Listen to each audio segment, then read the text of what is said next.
Your Excellencies, President Antonio Costa और president Ursula von der Leyen, दोनों देशों के डेलीगेट्स, मीडिया के साथियों, नमस्कार।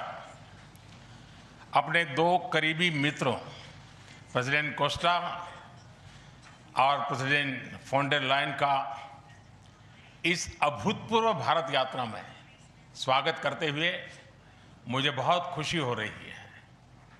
कोस्टा जी अपनी सरल जीवन शैली और समाज के प्रति प्रेम के आधार पर लिस्बन के गांधी के नाम से जाने जाते हैं और उर्सुला जी जर्मनी की पहली महिला रक्षा मंत्री नहीं, यूरोपियन यूनियन कमीशन की भी पहली महिला प्रेसिडेंट बनकर पूरी दुनिया के लिए एक प्रेरणा है।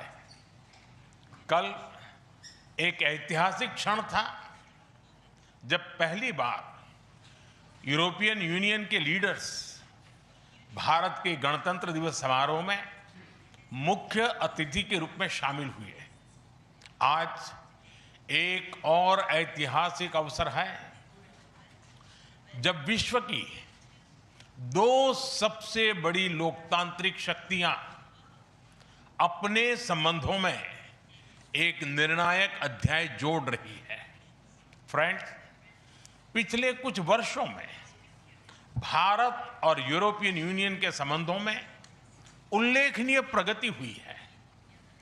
साझा लोकतांत्रिक मूल्यों, आर्थिक सिनर्जी और मजबूत पीपल टू पीपल टाइज के आधार पर हमारी साझेदारी नई ऊंचाइयों तक पहुंच रही है।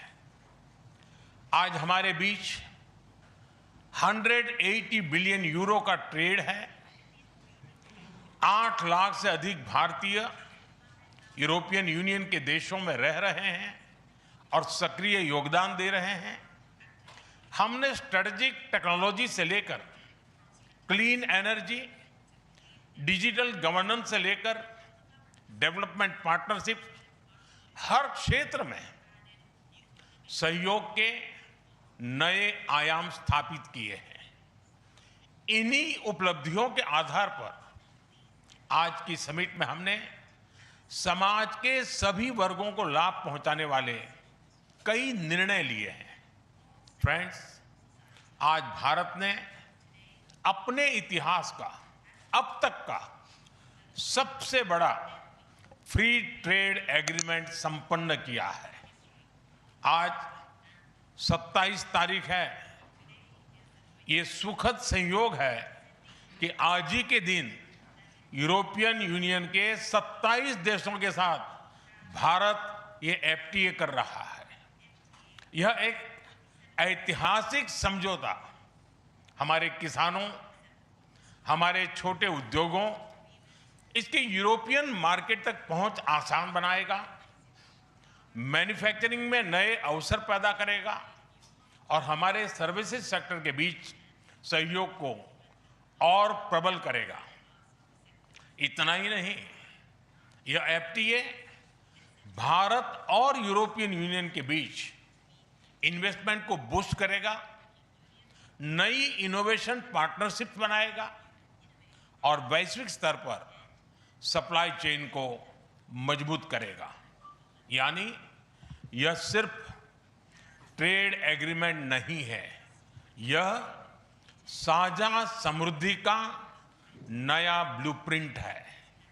फ्रेंड्स, इस महत्वाकांक्षी एफटीए के साथ साथ हम मोबिलिटी के लिए भी एक नया फ्रेमवर्क बना रहे हैं। इससे भारत के स्टूडेंट्स, वर्कर्स और प्रोफेशनल्स के लिए यूरोपियन यूनियन में नए अवसर खुलेंगे।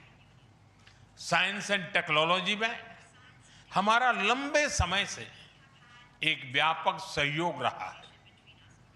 आज हमने इन महत्वपूर्ण लिंकेजेस को भी और मजबूत करने का निर्णय लिया है। फ्रेंड्स, रक्षा और सुरक्षा सहयोग किसी भी स्ट्रेटेजिक पार्टनरशिप की नींव होती है और आज हम इसे सिक्योरिटी एंड डिफेंस पार्टनरशिप के जरिए औपचारिक रूप दे रहे हैं। इससे काउंटर टेररिज्म, मैरीटाइम और साइबर सिक्योरिटी में हमारी साझेदारी और गहरी होगी। यह रूल्स बेस्ड इंटरनेशनल ऑर्डर के प्रति हमारी साझा प्रतिबद्धता को भी बल देगा।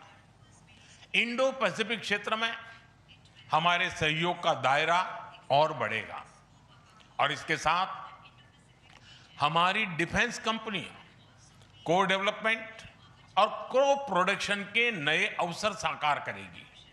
फ्रेंड्स, आज की इन उपलब्धियों के आधार पर हम अगले 5 वर्ष के लिए एक और भी एम्बिशियस और होलिस्टिक स्ट्रेटेजिक एजेंडा लॉन्च कर रहे हैं। एक जटिल वैश्विक वातावरण में यह एजेंडा स्पष्ट दिशा देगा, हमारी साझा समृद्धि को आगे बढ़ाएगा, इनोवेशन को गति देगा, सुरक्षा सहयोग और सुदृढ़ करेगा और पीपल टू पीपल टाइज को और गहरा करेगा। फ्रेंड, भारत और यूरोपियन यूनियन का सहयोग एक पार्टनरशिप फॉर ग्लोबल गुड है। हम इंडो पैसिफिक से लेकर कैरेबियन तक ट्राइलेटरल प्रोजेक्ट्स को विस्तार देंगे। इससे सस्टेनेबल एग्रीकल्चर, क्लीन एनर्जी और विमेन एम्पावरमेंट को ठोस समर्थन मिलेगा।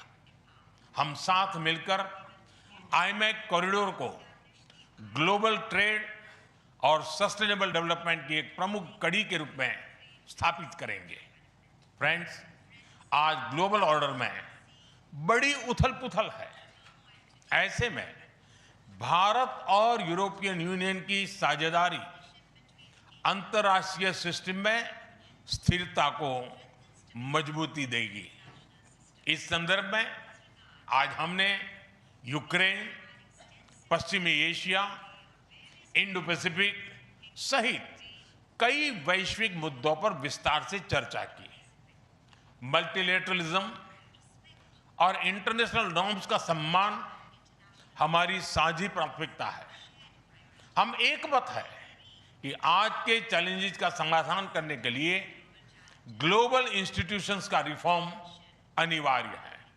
फ्रेंड, राष्ट्रों के संबंधों में कभी-कभी ऐसा क्षण आता है जब इतिहास स्वयं कहता है, यहीं से दिशा बदली, यहीं से एक नया युग शुरू हुआ। भारत की और यूरोपियन यूनियन की यह ऐतिहासिक समिट वही क्षण है। मैं एक बार फिर इस अभूतपूर्व यात्रा के लिए, भारत के प्रति आपकी मित्रता के लिए और हमारे साझा भविष्य के प्रति आपकी प्रतिबद्धता के लिए प्रेसिडेंट कोस्टा और प्रेसिडेंट फॉन डेर लायन का हार्दिक धन्यवाद करता हूं। Thank you.